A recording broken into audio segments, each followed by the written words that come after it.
Наші колеги з Альберти передають репортаж про зустріч депутата Верховної Ради Мустафи Наєма з Едмонтонською громадою. Український клуб професіоналістів та підприємців Едмонтону організував у Домі української молоді зустріч із колишнім відомим журналістом, а тепер депутатом Верховної Ради України Мустафою Наємом. Ця зустріч відбулася під час знайомства української громади з його волонтерським проектом Go Global, який допомагає дітям в Україні вивчати англійську мову. Не дивно, що серед інших питань були питання про сучасну політичну ситуацію в Україні. Зірки естради головно користуються російською мовою, багато з них. Старшини війська користуються російською мовою. На різних рівнях політики по-російському. Чи не час, може, щоб ви також зорганізували табори для тих людей, щоб вони працювали? Tell me please, what are you going to do with a man who is speaking Russian but fighting on front line for Ukraine? Is this guy Ukrainian? Absolutely. But I will tell you something.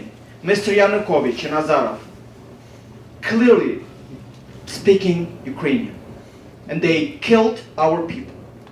So what I want to stress now, I don't want my generation divide our country by language issues.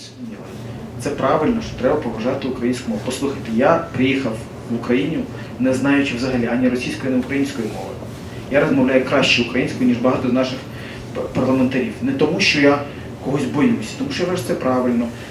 Мені це подобається. Я впевнений, що наступить день, коли в нас ця проблема щезне сама по собі. Але сьогодні, мені здається, маємо єднатися навколо інших речей.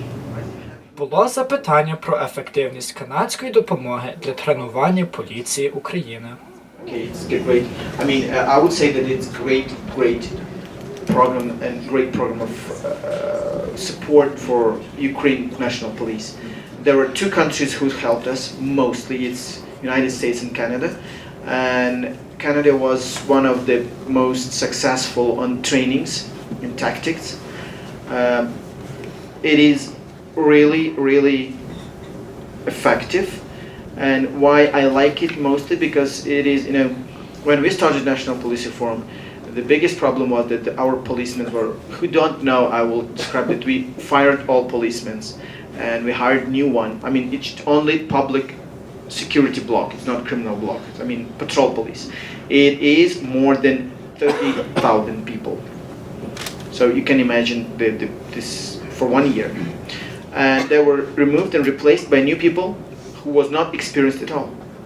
Didn't have any experience on serving for police. And of course we need that. We need new techniques and new tactics and new trainings. And government of Canada was one of the biggest partners for that. So it was really very useful. And of course we have other program which is on about defense forces. On Lviv, Yavoriv, their big training program, Unifier, which is also from government of Canada, which is also very useful. Знаєте, я думаю, що це, мабуть, єдина країна в світі, в якій ми можемо не просто закликати, а в першу чергу сказати велике дякую. Бо те, що роблять канадці для своєї країни через уряд Канади, це неоціненно. My understanding is that your background is you're originally from Afghanistan, and that therefore you're very unlikely that your first language was Ukrainian or that you're Catholic or Orthodox. Can you just comment on how you feel accepted in Ukraine?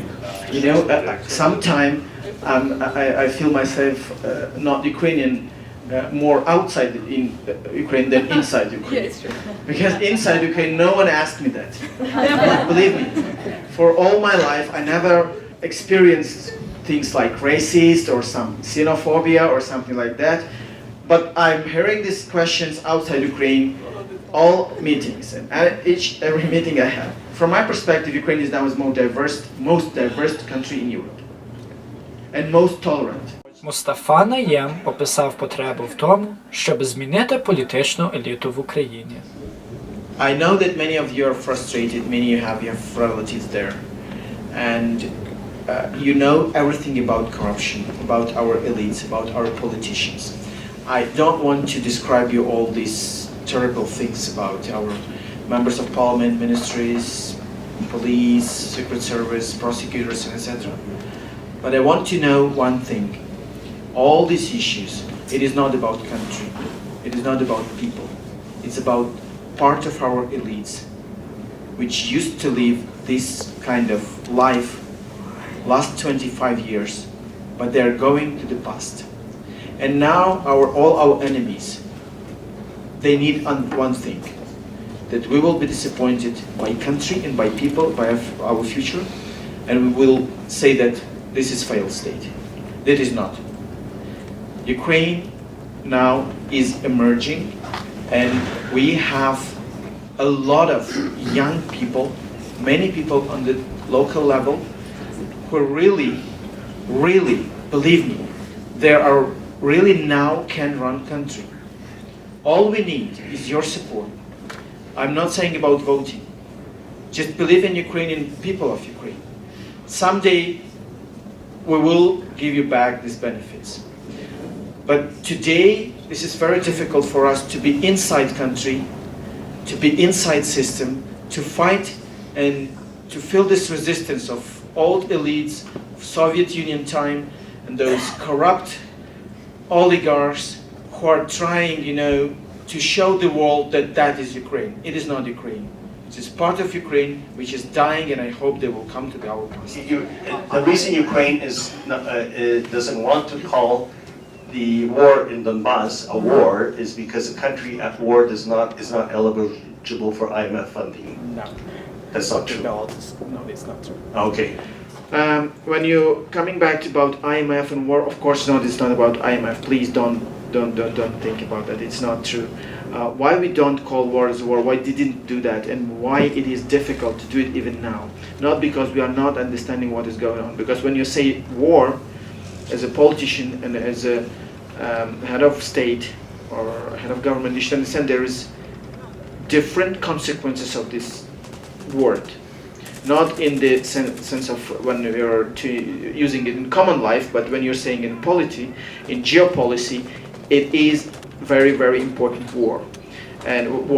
So the consequence, first of all, will be for our 3 million people who are living in Russia. The second, of course, it's about markets, because we are selling something to Russia.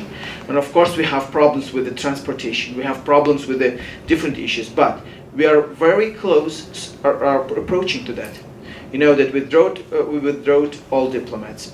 We now put sanctions on all Russian banks. We put sanctions on all transport companies. We are not buying anything which can be used, and not selling and not buying anything which can be used in defense, Office of Defense Ministry. So we are very close to that. But when you're saying war, you should do something with that. Який може бути заклик? Перше,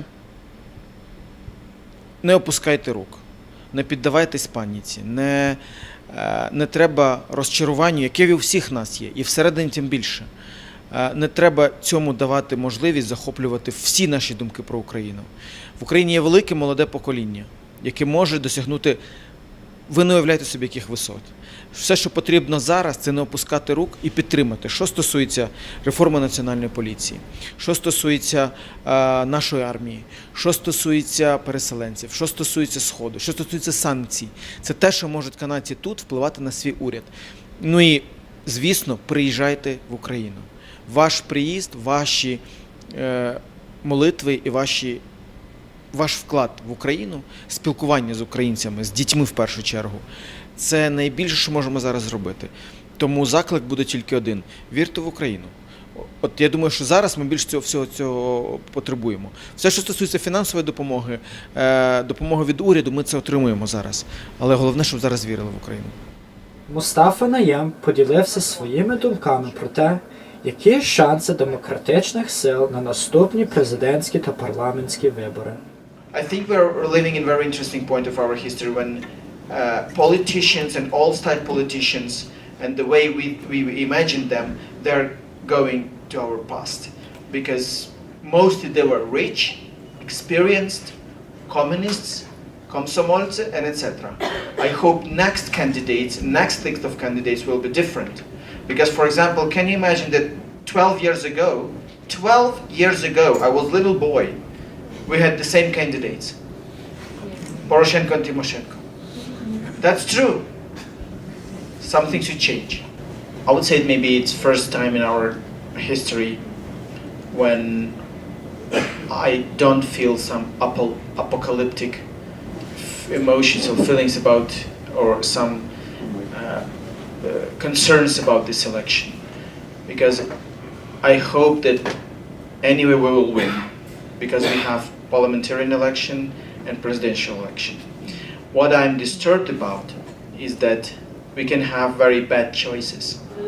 But I think you can know that we have very diverse country, because we have Lady, we have Yashko, we have Poroshenko, and so I mean they are very diverse, and I don't want to name them, but as a generation, as a representative of our generation, I can say that we don't have yet our candidate for this election. That is very sad for me.